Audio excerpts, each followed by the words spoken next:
எடுக்கணும். அதோடு இல்லாமல் இந்த புக்கு இன்னைக்கு ரிலீஸ் ஆயிருக்கு இங்கிலீஷும் தமிழ்லையும்.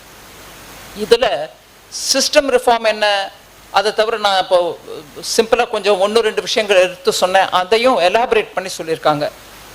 கடைசி 2 செக்ஷன் ரொம்ப முக்கியம்.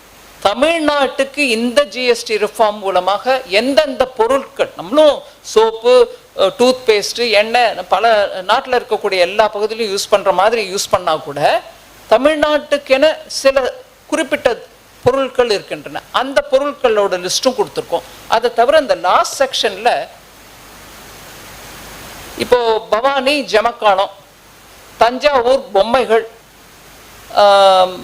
தென்னை நாரோட பண்ணக்கூடிய பொருட்கள், அப்படியாக ஒவ்வொரு ஐட்டமையும் கொடுத்து அது எந்த ரேட்டுக்கு குறைக்கப்பட்டிருக்குன்னு சொல்லி அது எந்த பகுதியில் இருக்கக்கூடிய தொழிலுக்கு அது உதவியாக இருக்குன்றதையும் எடுத்து சொல்லியிருக்காங்க. ஸ்பெசிஃபிக்கலி தமிழ்நாட்டுக்கு இதனால் என்ன இம்பேக்ட் இருக்குன்றத தமிழ்லையும் ஆங்கிலத்திலையும் நல்லபடியாக எடுத்து சொல்லியிருக்காங்க. இது தவிர கடைசி செக்ஷனில் செக்டர் வைஸ் இப்போது அவங்க கொடுத்துருக்க உதாரணம் ஃபார்மர்ஸ் அண்ட் இரிகேஷன், விவசாயிகளுக்கு இதன் மூலமாக என்ன கிடைக்கிது, என்னென்ன ஐட்டம்ஸ்லாம் குறைச்சிருக்காங்க, எந்த மாவட்டத்துக்கு அது இமீடியட்டாக பெனிஃபிட்டாக இருக்கும் அப்படின்றதையும் எடுத்து சொல்லியிருக்காங்க.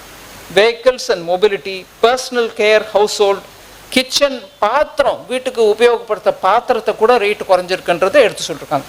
அதனால் இந்த புக்கை நீங்கள் பார்த்தீங்கன்னா உடனடியாக உங்களுக்கு ஒரு இண்டெக்ஸ் மாதிரி எல்லாம் கிடைச்சிரும். என்னெல்லாம் ரிஃபார்ம், என்ன பொருள் விலை குறையுது.